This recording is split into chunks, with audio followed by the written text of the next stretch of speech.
Eessa jirta dammaqiya kottu dafii yaa hiriya. Eessa jirta dammaqiya kottu dafii yaa hiriya. Kullee dumbushee koo ilgaana tarii kommee kuntutee koo na baana galii. Jireenyi jiruun koo si baana tolaa anoo sumaneeka maaftisa golaa.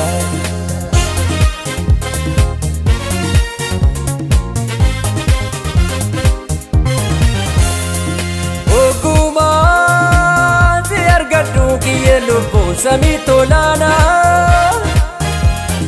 Yoo nagaan natti dhaamtu gammachuun narraa godaanaa. Arrumalee natta tolu gadi sinni soni duulee. Maal qaba yoo bashannanne walammanne wal wajjin buulee wal wajjin buulee. Annan jaalaana qabbaneessa malli kee akka soosaa nama iddaa jaalalli kee.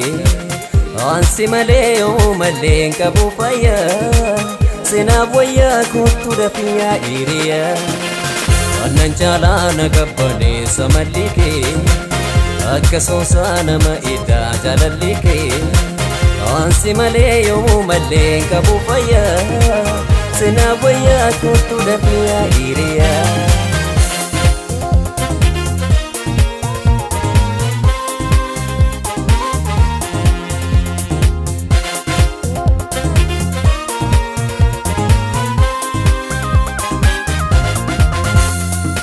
Eessa jirta dammaqiya kottu dafii yaa hiriya.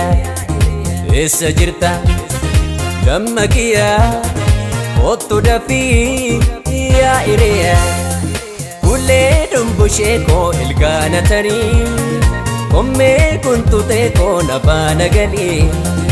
Jireenyi jiruun koo si baana tolaa anoo sumaneeka maaftisa golaa.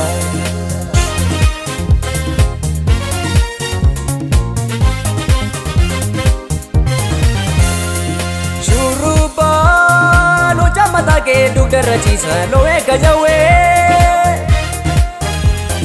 Yaaloo koo dhaabbii toleetti muna bayeetti kan morma lawwee.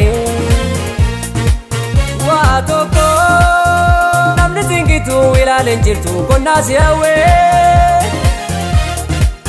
Yoo dhiitee hanga bariitu hirriba dhiisee si yaadachiisee si yaadachiisee. Annan jaalaana qabbaneessa malli kee akka soosaa nama iddaa jaalalli kee. Ansi malee yoo malleen qabu fayyaa sinaaf wayyaa kottu dafii yaa hiriya. Annan jaalaana qabbaneessa malli kee akka soosaa nama iddaa jaalalli kee.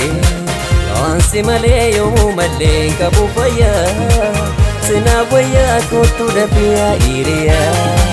Otume na dafime otume na otume na dafime otume na dafime otume na